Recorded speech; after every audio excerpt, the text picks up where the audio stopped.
I want to have our money secured because we're spending hundreds of billions of dollars. And, they may make a deal, they may not make a deal, they may be Russian someday, or they may not be Russian someday, but we're going to have all this money in there. And I say, I want it back. And I told them that I want the equivalent, like $500 billion worth of rare earth. And they've essentially agreed to do that. So at least we don't feel stupid. Otherwise, we're stupid. I said to them, we have to get something. We can't continue to pay this money. This is my video update on this Tuesday afternoon, February 11, coming to you from Athens, Greece. Let's talk about some news. And let's start things off today with another big Russian missile strike into Ukraine, where the Russian military, they hit Ukraine's energy grid. They targeted Ukraine's gas infrastructure. According to the Kiev Post, emergency blackouts hit multiple regions across Ukraine. The full extent of the damage is still being assessed. The Russian military really hit Poltava very hard in these missile strikes. The Poltava region took an absolute beating today, 3 to 6 KH-101s, 4 Iskanders, 4 Kalibrs, pretty sure. It was targeting energy infrastructure, potentially the airfield in the region. So that's the news from this Russian missile strike into Ukraine. Air defense systems for the Ukraine military, from what I understand, were non-existent.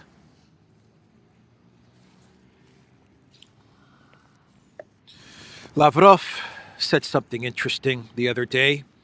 He said that only the complete and irreversible elimination of the root causes of the Ukraine conflict can pave the way for its end.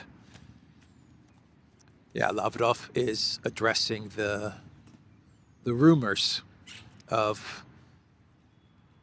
Kellogg's peace plan, which will be focused on a ceasefire and a freeze, which will probably be presented in the next couple of weeks.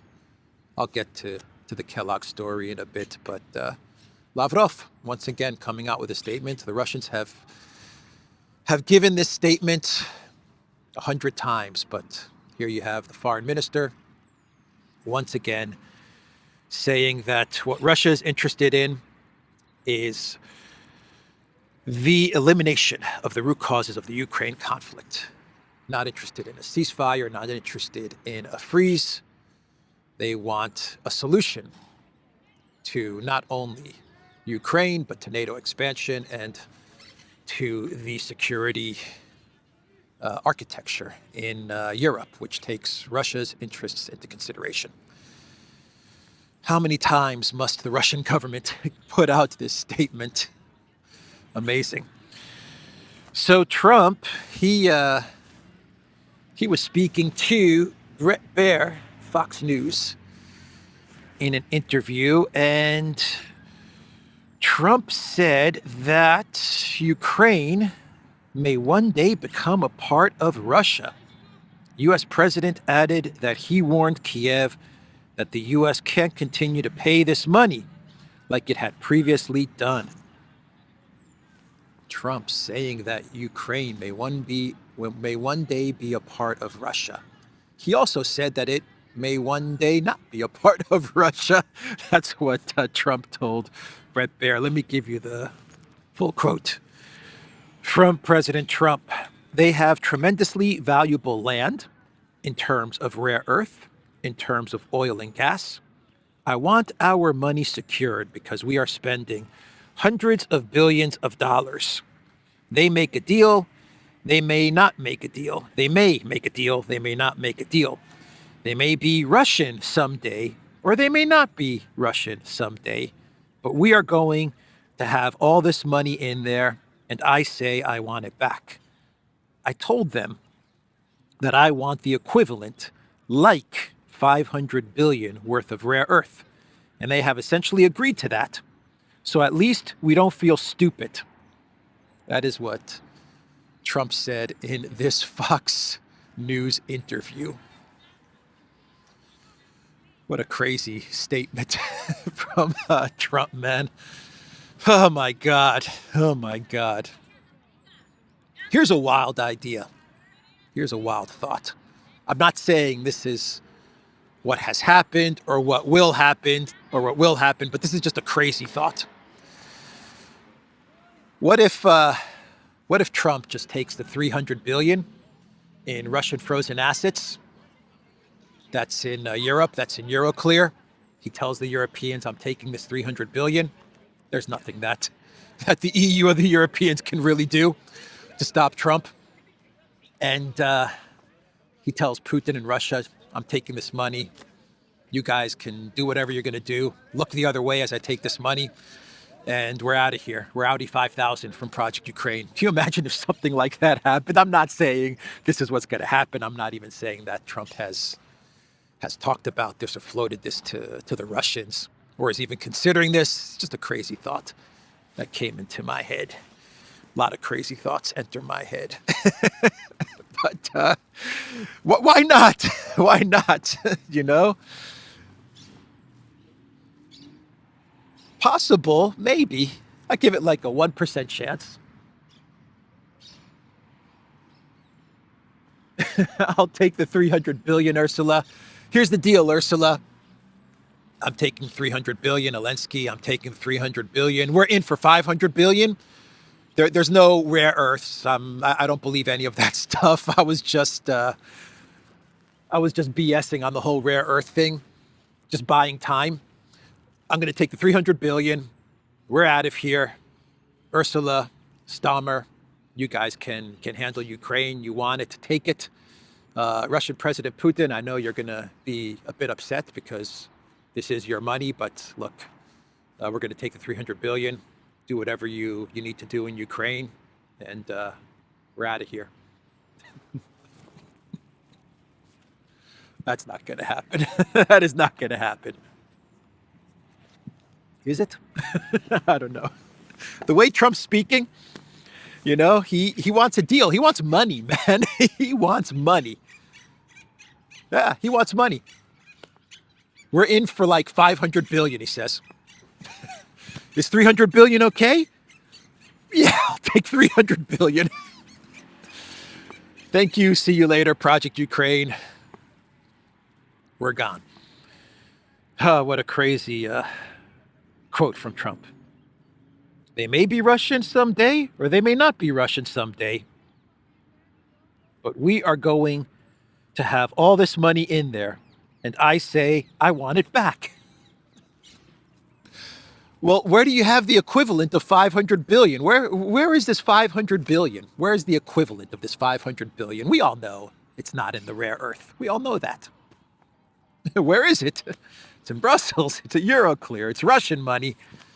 But I don't know. Maybe something can be worked out with Putin, with Russia, with Europe. Trump did post on Truth Social the CNBC article, the quote from Putin that yeah, the Europeans may complain about Trump, but eventually they're going to bow down to their master. I'm going to take the Euroclear money. Yeah, you guys can complain all you want in Europe. Complain. But eventually, you're going to just have to accept it. Olaf Scholz is talking a lot about this transaction that Trump keeps talking about with rare earth. Ukraine rare earth for security guarantees. I wonder if the pirate Scholz, maybe he senses that something's about to go down. Some sort of deal, some sort of monetary transaction deal is about to take place between the United States and Europe and Russia and Euroclear and Ukraine. I wonder if he senses this and he's saying, crap, I wanted that 300 billion at Euroclear. Now the United States is going to get it. I don't know. We'll see. We will see what will happen. Meanwhile, you have the Kellogg plan. You have Kellogg traveling around Europe or talking to the Europeans. I don't know where Kellogg is. I have no idea. He's floating around somewhere. He's somewhere out there, the mysterious Keith Kellogg. He's somewhere floating around talking about his Kellogg plan, the ceasefire, the freeze of the conflict along the current front lines, the creation of a demilitarized zone policed by European peacekeepers, not US boots on the ground, but European, UK boots on the ground, and a promise to Russia that Ukraine will not get into NATO, at least not for the next 10 or 20 years. That's the Kellogg plan. And the United States can continue to send weapons to Ukraine. That's the plan that Kellogg is talking about with the Europeans right now. That's the plan that he's going to talk about with the Elensky regime. We're getting all kinds of reports saying that Kellogg is going to be in Ukraine before the Munich Security Conference. We're getting reports saying that he's going to be there after the Munich Security Conference on February 20th. I don't know. Elensky put out a TikTok video yesterday saying that his team is preparing for a very important U.S. delegation to be in Kiev before the Munich Security Conference.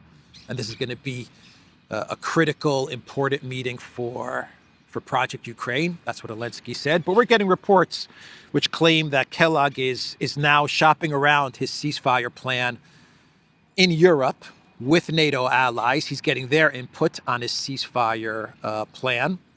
Then he's going to be in Munich. He's going to have more meetings with the Europeans. He's going to get more input and feedback from the Europeans on his ceasefire plan. And then he's going to go to Kiev and meet with Elensky. We'll find out. We'll find out in a couple of days when the Munich Security Conference kicks off. We'll probably see Kellogg in Munich meeting with the Europeans. Maybe we'll get an announcement today or tomorrow that he's in Paris or Berlin or somewhere meeting with Macron or Schultz, or maybe he's in London meeting with Keir Starmer. My name is Stormer, Keir Starmer. The Telegraph is reporting that Kellogg, his goal right now before Munich is to get the input of NATO allies in Europe for his ceasefire plan. The Telegraph is saying that it's very important for Kellogg to show the Europeans that they're part of the peace process, that they're also going to be given a seat at the table. That's what the Telegraph is saying. Trump envoy pauses Ukraine peace plan to hold talks with NATO allies. Elements of long-awaited blueprint to end the war will be revealed this weekend as European nations are promised seats at the negotiating table. Yeah, he was supposed to announce the details of the peace plan at Munich on the 14th, but that's going to be delayed. He's going to get all the feedback from all of the Europeans before he announces his big, long-awaited peace plan, his formula for peace in Ukraine. The carrot and stick. The carrot and stick approach is what we're going to get from Kellogg. We know the formula. I just said what the formula is. We know what it is. They've been telling us what the formula is for many months. Keith Kellogg's idea of how to get to a ceasefire in Ukraine, and that's his goal. He wants a ceasefire. That's his number one goal. I want a ceasefire. That's what Kellogg wants. So we know the formula and the method that he's going to use, allegedly the method that he's going to use, that we've talked about on the Duran, that Alexander outlined in his video from a couple of days ago, to get the Russians on board, is to go with the carrot and stick approach. The carrot to the Russians is going to be complete lifting of sanctions. Complete lifting of sanctions. Everything is lifted. You're back on SWIFT. All the sanctions are gone. You can even restart Nord Stream if you want. Fix it up and restart it. Which is weird because it was Trump who first placed sanctions on Nord Stream in his first term as president. But anyway, that's the carrot part. And the stick part is full economic war declared on Russia. Any country, any business, any world leader, any entity that has contact with Russia will be sanctioned around the world. That's the stick. Turkstream, sanctions. Erdogan, sanctions. Turkey, sanctions. China, sanctions. Chinese banks, sanctioned. India, sanctions. Modi, sanctions. Indian oil refineries, sanctions. South Africa, sanctions. That's the stick approach. As Alexander said in his video update, as we said on the Duran, in our video update covering the carrot and stick method to get Russia to, in Kellogg's mind, to get Russia to agree to his ceasefire plan, that Russia's going to laugh this off. They're going to call Trump's bluff on this, and they're going to say, "Get real, man, with your economic warfare stick, man. Get real. Come on. We dare you. Go for it. Go for it. Give us the stick. Give us the stick, Trump." Yeah, not going to happen. They're going to call Kellogg's bluff. Who knows? Maybe Trump has Kellogg running around with this plan as a distraction. Maybe he has him running around with his ceasefire idea to just buy some time and distract away from the real negotiation that is taking place between Trump and Putin, between the two leaders. That's also possible. So that Trump can take the $300 billion and run away and ditch Project Ukraine. Possible. Everything is possible. We're going to find out. In 2 to 3 weeks, we're going to find out exactly what is going on. Either we're going to get the Kellogg ceasefire plan and the carrot and stick, or we're going to get the United States saying we're out of here. And Trump is going to get some sort of monetary compensation for all of this. So it's either one or the other. I mean, the other options are what? Continued escalation, more weapons to Ukraine, more money to Ukraine. I don't know how Trump's going to pull that off, given everything that we've seen with USAID, all the revelations about Ukraine corruption, the fact that the American people do not want Trump sending more money and more weapons to Ukraine. I don't know how that can happen. But I don't know. I think two options. Either Trump's going to side with Kellogg, or he's going to say we're out of here. And he wants some money. He wants something to walk away. That's how I'm reading. Trump wants something to walk away. Give me something. I don't believe he buys into the rare earth, because everyone knows that the rare earth thing is a myth. Everyone knows that half of the rare earth minerals and resources, and soon more than half, when Russia takes all of Zaporozhye, because the big deposits that are left under Ukraine control are in the Ukraine-controlled part of Zaporozhye. Once Russia takes all of Zaporozhye, all the rare earth, most of the rare earth, let's say 70%, is going to be under Russian control. So everyone knows that it's a myth. So I'm reading Trump's statement as saying, I want cash, man. I need money. I need compensation. And then we're out of here. Not the Telegraph, Semaphore. Semaphore has an article with the title, Trump's Russia-Ukraine envoy preparing options to end Ukraine war. Let me read you what Semaphore is saying in this article. It's very short, just a couple of paragraphs. 3 paragraphs, actually. Russia-Ukraine envoy Keith Kellogg told U.S. allies in recent meetings he is preparing options for ending the war in Ukraine to present to Trump. 3 Western officials familiar with the talks told Semaphore. Washington has been rife with speculation that the administration would present the plan imminently, although Kellogg denied reports he would do so at this week's Munich Security Conference. In one meeting, Kellogg said he is aiming to meet and coordinate with officials from every NATO country, a Western official said. Meanwhile, Trump confirmed he has spoken with Russian leader Vladimir Putin about ending the war.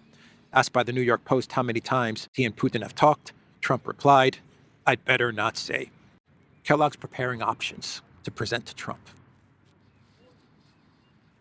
He's preparing options.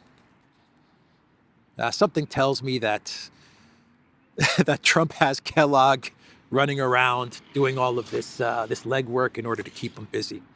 I don't know. Just go around, listen up, Kellogg. Here's my task for you. It's a really important task. Here it is. I want you to go around Europe, speak with all our very important NATO allies. Very important, the NATO allies. Very important, the NATO allies. Go around, speak to them. I want you to prepare some options and then come back to me in a couple of weeks with those options. Meanwhile, he's talking to Putin and they're coming up with the deal. I don't know. Anyway, Kellogg's daughter, it has been revealed, is working with a foundation. Actually, I think she's like the director of this foundation that is getting money from USAID. That's a conflict of interest, maybe. Maybe not. Not really. It's his daughter. So maybe it's not a conflict of interest. But actually there may be a conflict of interest because from what I read, this foundation, which is tied into Project Ukraine, actually financed, according to the Washington Post, a trip that Kellogg made to Kiev, I believe in 2023.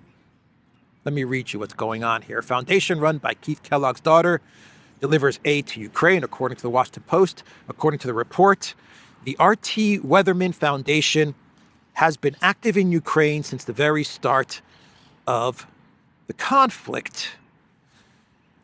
Now, the report from the Washington Post says that Megan Mobbs, the daughter of U.S. President's Special Envoy for Ukraine and Russia, Keith Kellogg, is the head of R.T. Weatherman Foundation, which, among other things, delivers aid to Ukraine, the Washington Post reported.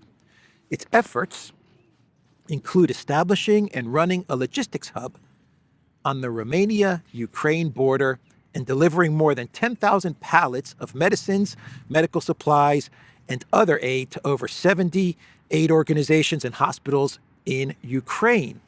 Besides delivering aid, the foundation helps evacuate American volunteer soldiers fighting in Ukraine to the U.S. military's Landstuhl Regional Medical Center in Germany, where they can receive specialized medical care. Apart from that, the foundation also helps to repatriate the bodies of American mercenaries killed in combat. The R.T. Weatherman Foundation also coordinated and sponsored Kellogg's trip to Ukraine in January 2023.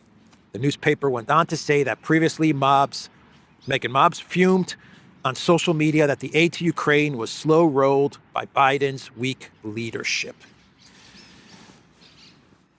Yeah, that's not good for Keith Kellogg. I would say that there is some conflict of interest here, especially the fact that his trip was sponsored by this foundation. Yeah, that's what the Washington Post is reporting.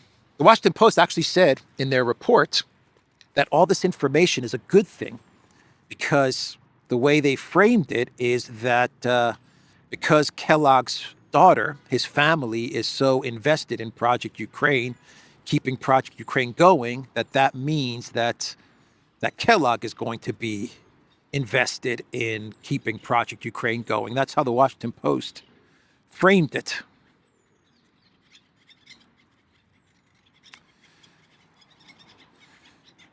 Medical supplies, 10,000 pallets of supplies from Romania to Ukraine.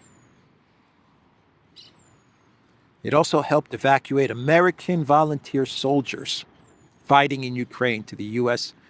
military's Landstuhl Medical Center in Germany.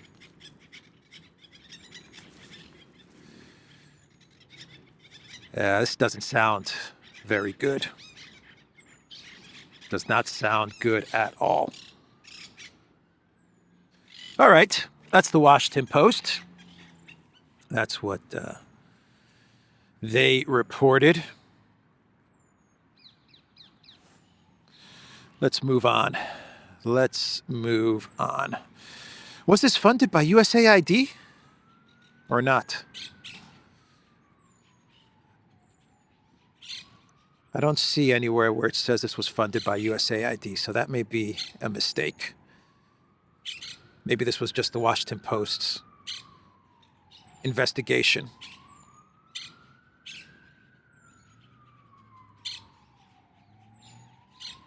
All right, let's move on. I probably misspoke when I said it was funded by USAID.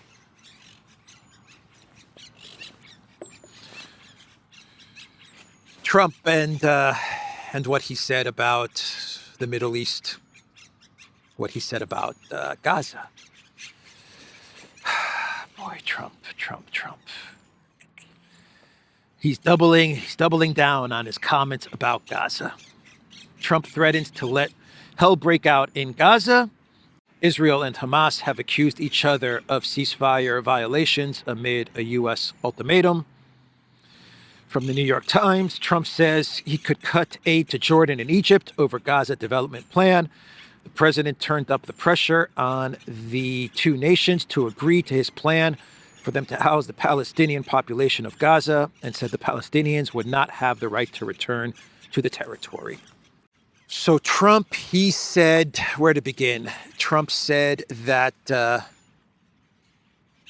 Hamas, I can't speak today. Trump said that Hamas has until Saturday to return all the hostages. He doesn't want to see any more 1 or 2 or 4 hostages being released every day or every other day. He wants all the hostages. This is what he said. He wants all the hostages released. If they're not released by Saturday, I believe he said Saturday midday, then all hell will break loose. And when a reporter asked Trump, what do you mean by all hell will break loose? Trump said, you will find out, they will find out, all hell will break loose. So he said that. And then he said about Gaza and his Riviera of the Middle East plan about Gaza. He said, yeah, that's in the works. He pretty much confirmed it. He said that's in the works. He's trying to put pressure on Jordan. He's trying to put pressure on Egypt to take the millions of Palestinians and move them to Jordan and to Egypt. Ethnic cleansing is what we're talking about here. Taking millions of people, moving them to Jordan and to Egypt, because Trump says that the U.S. has given $1.5 billion to Jordan and $1.7 billion to Egypt, or vice versa, whatever. We've given billions of dollars to these two countries, and we are going to strong arm them, to push them into accepting the Palestinians, and we're going to give them, develop for them an amazing place to live. And they're not going to even want to return back to Gaza. When a reporter asked, are they going to be able to return back to Gaza? Once you rebuild Gaza, Trump said they're not going to want to return back to Gaza. He didn't quite say no. He didn't mean, no, they're never going to return back. I'm not going to allow them. From what I understood from his statement, he said that they're going to like it so much in Jordan and Egypt that they're not going to want to return to Gaza. Anyway, that's pretty much what he said there. Not good at all. A lot of the world, most of the world, all of the world is going to be very upset with Trump's statement. His doubling down on his Riviera of the Middle East plan. But it looks like that's where he's moving towards. And from what I understand, the ceasefire, one second, The ceasefire is at risk of falling apart. On Monday, Hamas threatened to halt the release of additional hostages, accusing Israel of violating the terms of the fragile ceasefire agreement by preventing displaced Palestinians from returning to northern Gaza, restricting the delivery of humanitarian aid, and delaying negotiations for the second phase of the deal. That's why the ceasefire is at risk of falling apart. Speaking to reporters, let me read you what Trump said. Speaking to reporters at the White House on Monday, Trump said, "The future of the ceasefire would be Israel's decision, but as far as I'm concerned, if all of the hostages aren't returned by Saturday at 12 o'clock, I think it's an appropriate time. I would say cancel it, and all bets are off. Let hell break out," Trump said. "We want them all back," he added, insisting that the hostages would be released all at once, not in dribs and drabs, not 2 and 1 and 3 and 4 and 2. Asked to clarify what punitive measures he envisions, Trump reiterated that all hell is going to break out. "You'll find out, and they'll find out too. Hamas will find out what I mean. These are sick people," he added. So that was his statement, his exact quote with regards to the Saturday deadline that he's putting. I wonder if I have a bookmark for what he said about Gaza. Here we go. This is coming from the Washington Post. When asked by a reporter on Monday whether he would withhold aid from Egypt and Jordan if they did not take in Palestinians, he answered, "Yeah, maybe, sure, why not? If they don't, I would conceivably withhold aid, yes." In a televised interview later that evening with Fox News host Bret Baier, asked whether displaced Palestinians would have the right to return to Gaza later under Trump's plan. This is a direct quote from Trump. "No, they wouldn't, because they're going to have much better housing. In other words, I'm talking about building a permanent place for them," Trump responded. He added that he believed he could strike a deal with Egypt and Jordan and claimed that the United States gives both countries billions and billions of dollars in a year. The United States provided Jordan with almost $1.7 billion in foreign aid in fiscal year 2023, the most recent period with complete data, and it provided Egypt with about $1.5 billion, according to the government's foreign assistance website. Okay, so those are the direct statements from Trump on Gaza and on the ceasefire, the breakdown, the possible breakdown of the ceasefire. So let's do one more story, and then we'll get to a clown world. And we have an Elensky curse. We have an Elensky curse, another Elensky curse. You cannot beat the Elensky curse, you fools. You think you can beat the Elensky curse? The Elensky curse is undefeated. It's undefeated. Only Orban, maybe Orban has figured out a way to defeat the Elensky curse. So maybe it's not undefeated. Maybe Orban has defeated the Elensky curse. But that's it. I can't think of anybody else that has defeated the Elensky curse. Romania's president, Iohannis, Klaus Iohannis, he is resigning tomorrow, February the 12th. He is officially resigning.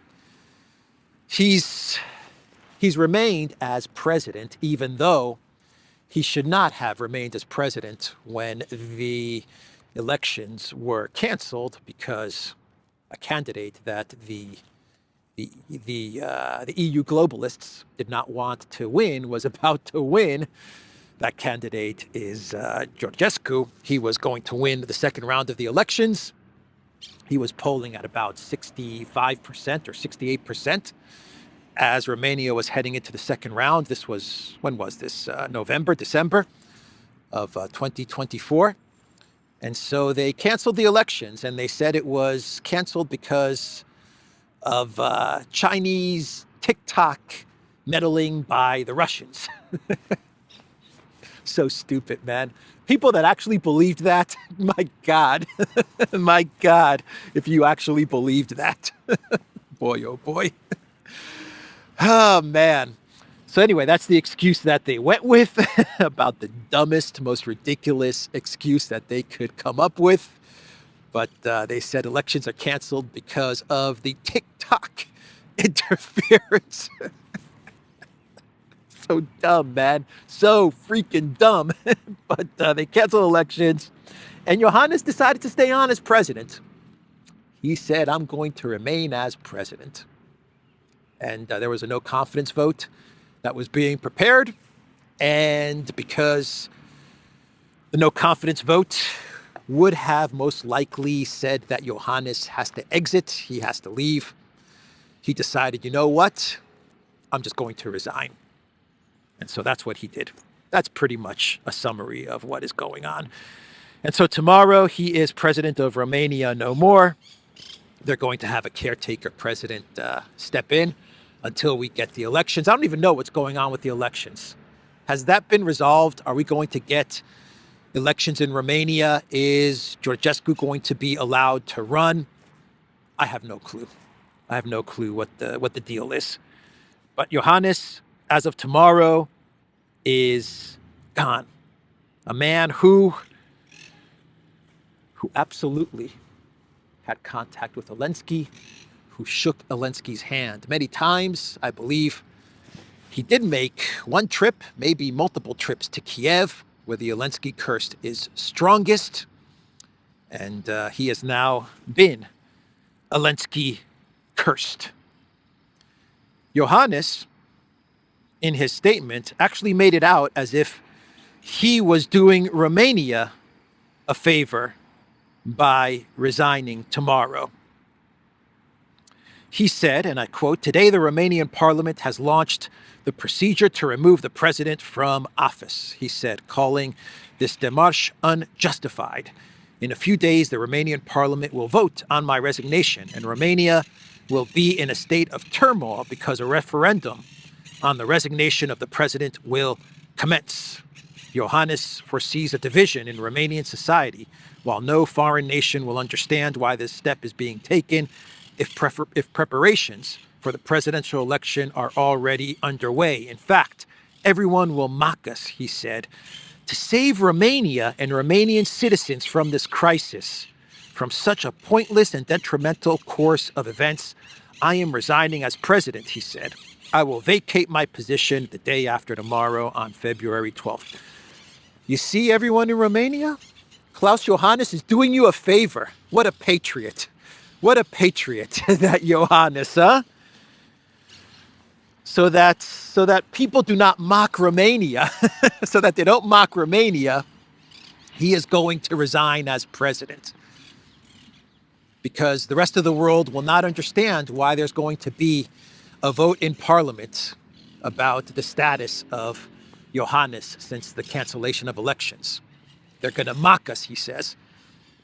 They're not going to mock us because we canceled the election because of TikTok.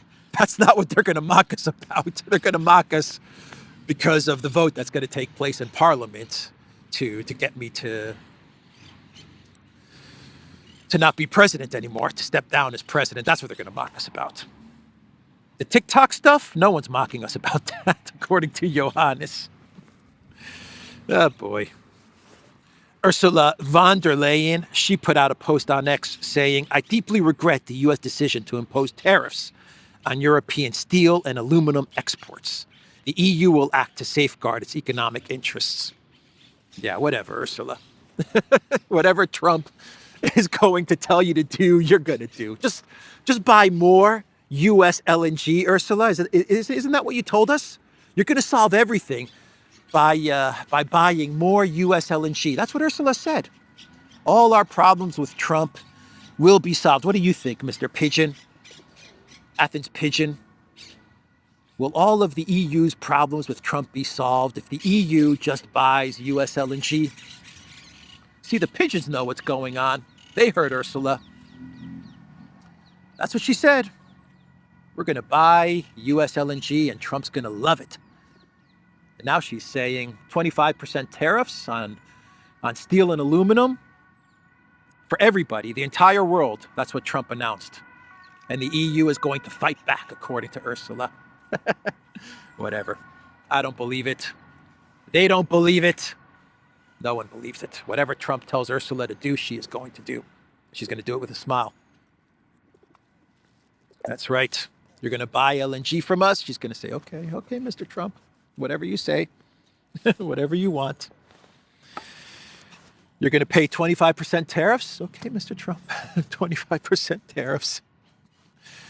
Anyway, let's do some clown world to wrap this video up.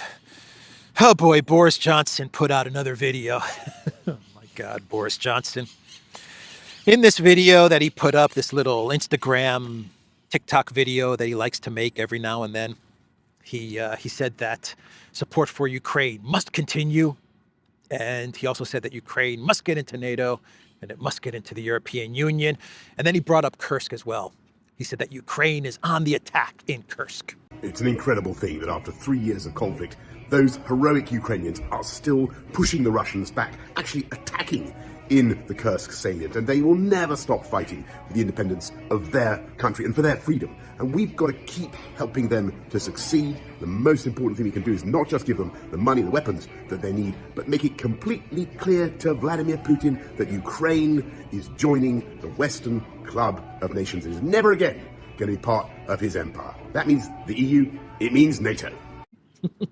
Boris is clueless, man. He is absolutely clueless as to what is going on in Ukraine. Absolutely clueless. Watch Alexander's video from yesterday where he talks about the Kursk catastrophe. Huge catastrophe, much bigger than I thought it was. We're talking, this was a huge attack from Ukraine. A huge, massive attack by Ukraine, most likely planned under Biden. And they got absolutely pummeled in Kursk. Huge debacle. And this was a massive attack that they were planning, that they planned, and that they conducted just a couple of days ago in Kursk. And they lost a lot of men, a lot of material. And for what? For a PR stunt. And the planning for this was in the works for many, many weeks, if not many months, going all the way back to the Biden administration. According to Alexander, this was most likely the Biden White House's last attempt to do something in the front lines. Their last chance to inflict some sort of damage on Russia, and they just got pummeled. NATO, Ukraine, absolutely pummeled and humiliated in the Kursk direction. Check out Alexander's video from yesterday. But clueless clown Boris Johnson thinks that this attack in Kursk is actually going well. That's how clueless he is. All right, let's do one more clown world. How are we doing on time? Oh boy, let's do one more clown world and we'll wrap this video up. Oh boy, let's see. Outside the U.S., Google Maps show Gulf of America like this. Gulf of Mexico, parentheses, Gulf of America. Yeah. So inside the U.S., it's Gulf of America. Outside the U.S., it's Gulf of Mexico. And for Google, it's Gulf of Mexico, parentheses, Gulf of America. Ridiculous. Ridiculous. Anyway, that's the video, everybody. The Duran.locals.com. We are on Rumble, Odyssey, BitChute, Telegram, and Rockfin. Go to the Duran shop, pick up some merch. The pigeons say that the Duran merch is the best. Right? Right, Mr. Pigeon? It's cold. It's cold. Look at the pigeons. They're trying to stay warm. But they're saying definitely buy some Duran merch. Got to support Alex, right? Right. I'm losing my mind. I'm talking to pigeons. I'll see everybody tomorrow. Take care.